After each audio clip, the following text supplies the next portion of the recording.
Inilah kisah Kenshin dan Kaori, seorang pemuda kaya yang menyamar kerja sebagai cleaning service. Versi Kaori TV, episode 298. Pagi yang datang, rencana yang disiapkan Kenshin dan Iwan kini telah berangkat menuju ke rumahnya Pak Andi. Saat itu Kenshin memakai motor yang biasanya, sedangkan Iwan mengendarai motor miliknya Nita. Mereka pun berjalan beriringan hingga tak lama kemudian sampailah keduanya di rumahnya Pak Andi. Kenshin berucap permisi, namun ketika itu belum ada yang menjawabnya hingga Kenshin dan Iwan mengulangnya sampai lebih 3 kali, dan kemudian pintu pun terbuka. Nampak orang yang akan keluar, namun yang terlihat bukan Pak Andi, melainkan anaknya yang bernama Putri. Putri pun lalu bicara, "Oh, ini Mas yang kemarin ya? Mari silahkan masuk, tadi sudah ditunggu ayah." Kenshin tersenyum, begitu pula dengan Iwan, yang merasa langsung senang disapa seorang wanita yang kemarin sempat dibelanya.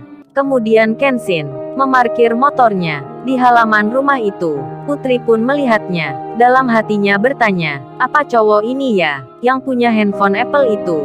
Tapi dia kok pakai motor tua ya? Pakaiannya cleaning service. Apa nggak salah nih? Putri juga melihat Iwan yang berseragam sama, namun motor yang di bawahnya masih lebih mendingan. Ia lalu mempersilahkan Kenshin dan Iwan untuk masuk ke dalam, dan ketika di depan pintu terlihat mamanya Putri menyambut dengan wajah yang ceria. Beliau langsung berkata, "Mari, silahkan Mas, silahkan duduk. Ditunggu bentar, Pak Andi masih di belakang, sedang ada di kamar mandi." Kenshin tersenyum, begitu pula dengan Iwan. Lalu beliau itu bicara, "Putri, bikinkan minuman untuk Masnya berdua ini." Iwan menyahut, "Nggak usah Bu, sudah minum tadi." Mamanya Putri pun menjawabnya, "Nggak apa Mas, kan cuman minum.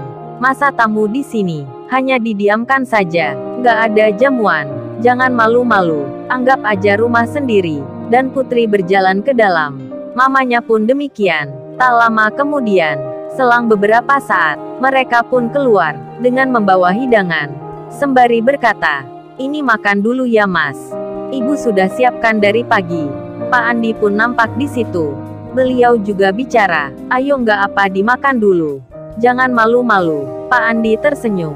Terlihat beliau sudah memakai seragam kantor. Kenshin dan Iwan melihatnya sambil mereka bicara, "Wah, jadi nggak enak kita ini Pak. Malah merepotin di sini." Istrinya Pak Andi pun bilang, "Merepotin apa ya Mas?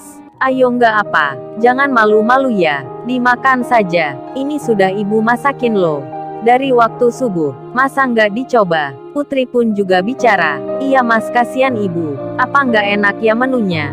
Nggak sesuai selera?" Iwan lalu menjawab, Nggak kok Mbak, ini enak sekali. Baik, kami akan makan." Lalu Iwan bicara ke Kenshin, "Ayo bro, kita makan." Kenshin pun mau tak mau harus menerimanya, dan mereka pun nampak bersiap mengambil piring yang ada di meja. Pak Andi terlihat duduk di kursi sambil menyalakan televisi. Istrinya masuk ke dalam, dan Putri masih di situ, namun duduknya agak menjauh. Kemudian di sela hal itu, handphonenya Kenshin berbunyi. Tit-tit-tit, tit-tit-tit, tit-tit-tit-tit, tit-tit-tit, tit-tit-tit, tit-tit-tit-tit. Kenshin lalu mengangkatnya. Pak Andi dan Putri mendengarnya. Mereka melihat handphone yang bentuknya besar, sudah jarang dipakai orang, diangkat oleh Kenshin. Putri pun terkejut dibuatnya. Ia tak percaya akan yang dilihatnya. Handphone Apple yang dipegangnya ini, katanya milik pria ini kemarin diberikan ke ayahnya. Tapi dia kok malah memakai handphone jadul gitu. Mamanya Putri lalu terlihat keluar, kemudian duduk bersama Pak Andi. Pandangannya pun melihat Kenshin yang lagi menerima telepon. Kenshin itu bicara, rupanya Kaori yang menghubungi. Kaori bertanya, "Babe, udah berangkat ya? Kamu udah makan apa belum nih?" Kenshin menjawabnya, "Ini udah berangkat Kaori. Ini pun lagi mau makan." Kaori menyahut, "Oh, berarti kamu babe lagi makan di perjalanan ya?" Kenshin bicara, "Ini lagi mau makan di rumahnya orang Kaori yang kemarin aku ceritain itu." "Oh ya Kaori, entar aku telepon ya. Di sini di ruang tamu. Nggak enak nih bicaranya." Kenshin bilang ke Kaori dengan suara yang pelan-pelan. Kaori pun mengerti. Lalu percakapan mereka jadi berhenti. Kenshin mulai makan. Begitu pula dengan Iwan. Berselang beberapa menit, mereka pun telah selesai. Lalu Pak Andi bertanya, "Mas, apa handphonenya yang kemarin itu nggak dipakai lagi ya? Maksudnya apa masnya nggak membutuhkan?" Kenshin menjawab, "Lo ini kan tadi saya baru menerima telepon. Ini handphonenya Pak, yang baru saja saya pakai bicara." Sambil ia menunjukkan HP jadul yang dipegangnya. Pak Andi lalu menyahutnya, "Bukan itu Mas, tapi handphone yang dipegang anak saya ini." Putri pun terkejut mendengarnya. Kenshin lalu menjawabnya, "Oh itu kan saya sudah kasihkan Pak. Masa mau saya gunakan? Lagian handphone yang ini lebih saya sukai, lebih berharga dari itu." Kenshin kemudian melanjutkan. Ia bertanya ke Pak Andi, "Oh ya gimana ya Pak? Apa kita berangkat sekarang ya?" Pak Andi pun menjawabnya. Namun sebelumnya, ia bertanya ke Kenshin, "Oh ya maaf ya Mas. Entar kita ke perusahaan mana ya? Melamar kerja atau gimana? Kalau melamarkan saya sudah berumur. Apa itu pekerjaan cleaning service? Atau apa ya?" Kenshin menjawabnya. Dengan tersenyum ia bicara, "Oh ini Pak, entar yang pertama kita ke perusahaan teman saya. Di situ cuman mampir dan melihat-lihat saja. Terus ini maksudnya bukan melamar kerja Pak, yang pakai menulis surat itu. Dan juga bukan lowongan kerja cleaning service. Hanya kami berdua saja Pak, yang kerjanya cleaning service ini." Mendengar jawaban itu, Pak Andi, istrinya, dan juga putrinya tak mengerti maksudnya, karena baru saja Kenshin itu bilang akan mengajak ke temannya yang punya perusahaan. Tapi kan dia kerjanya cleaning service, masa mempunyai teman yang seperti itu? Pak Andi menjadi ragu akan bicaranya Kenshin. Begitu pula dengan istri dan anaknya. Namun Pak Andi itu tetap berangkat. Beliau menghormati Kenshin yang sudah tiba di rumahnya, membawa sepeda dua pula, dan yang ditunggu pun tiba. Tepat jam 9 pagi, lebih 1/4 menit, mereka pun berjalan. Pak Andi bersama Iwan dengan naik motor yang baru.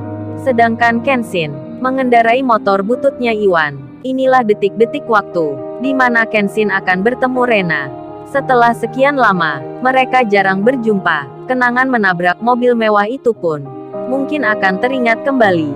Setelah sekian waktu, sekian hari, sekian tahun, Kenshin kini menuju ke tempat perusahaannya Rena. Tak lama berselang, yang kurang dari 1 jam, perjalanan mereka pun berhenti di depan gedung tinggi yang nampak tak asing bagi Kenshin.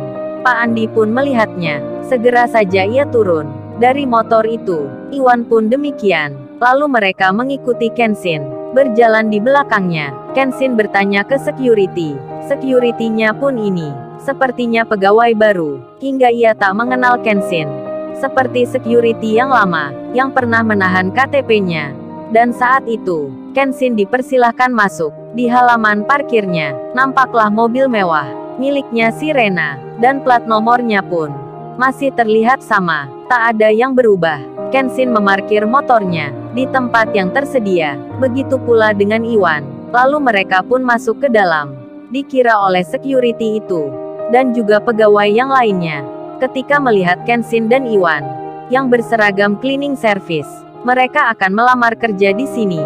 Karena perusahaan ini sedang lagi membutuhkan tenaga kerja bagian kebersihan. Kenshin, Iwan, dan Pak Andi dipersilahkan duduk di ruang tunggu. Padahal Kenshin sudah mengatakan maksudnya ingin menemui Rena, pimpinan perusahaan di sini. Namun security-nya salah mengira.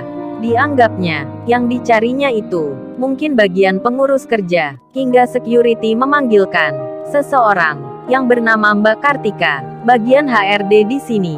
Kenshin lalu ditanya secara tiba-tiba oleh Mbak Kartika. Orang HRD itu bicara, "Apa masnya mau melamar kerja di sini ya? Kebetulan saat ini perusahaan lagi membutuhkan banyak orang untuk jadi cleaning service." Pak Andi pun mendengarnya. Dalam hati ia langsung berkata, "Ternyata beneran saya diajak kerja melamar cleaning service."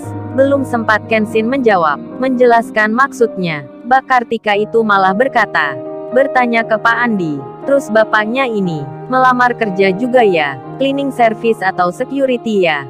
Waduh gawat-gawat. Mbak Kartika asal bicara aja. Pak Andi mantan bos pemilik perusahaan. Malah dibilang mau kerja cleaning service. Namun Pak Andi itu hanya tersenyum. Kenshin kemudian bicara, menjelaskan maksudnya. Oh, kami ke sini bukan melamar kerja Mbak, tapi mau menemui Mbak Rena, pimpinan perusahaan. Mbak Kartika pun bertanya, lo bukan mau kerja ya? Terus masnya kok kenal Mbak Rena? Maaf, ada kepentingan apa ya? Mencari Mbak Rena ini. Kenshin menjawab, itu Mbak, tolong bilang aja ada keperluan. Nama saya Kenshin, cleaning service. Mendengar jawaban itu, Mbak Kartika jadi merasa seperti aneh saja tamu ini. Pekerjaannya biasa, tapi mencari atasan di sini dengan percaya diri pula. Dan Kartika itu segera berjalan. Ia menuju ke kantornya Rena. Saat sudah ada di tempat, Kartika itu bilang, permisi Mbak, ada yang cari Mbak Rena di luar. Si Rena, yang terlihat sedang sibuk, ia lalu menjawab, siapa ya Mbak itu? Kalau nggak penting sekali, tolong ditemui aja ya Mbak. Sambil dicatat keperluannya, bilang saya masih sibuk. Kemudian Kartika itu menjawab, baik Mbak Rena, saya akan katakan. Lagian yang cari Mbaknya itu bukan orang penting juga, cuman cleaning service. Si Rena mendengarnya, ia langsung bertanya, apa Mbak bilang? Yang cari saya itu cleaning service ya? Kartika pun menjawab, iya Mbak, seragamnya cleaning service. Jadi nggak penting kayaknya, saya suruh balik aja ya. Si Rena bertanya lagi, terus siapa namanya cleaning service itu? Kartika menjawab, oh itu kalau nggak salah, tadi dia menyebut Kenshin namanya. Saat mendengar Kenshin disebut, si Rena langsung berdiri. Kemudian ia bilang, kok Mbak Kartika ini nggak bilang sih dari tadi kalau yang cari saya Kenshin. Terus sekarang dia lagi di mana nih? Kartika pun jadi terheran. Kemudian ia menjawab, tempat tamunya menunggu. Dan Rena segera berjalan. Ia keluar dari kantornya untuk menemui Kenshin. Waktu itu, Yudis masih dalam perjalanan. Ia bersama rekan kerjanya sedang menuju ke perusahaannya Rena. Lalu, bagaimana kisah selanjutnya?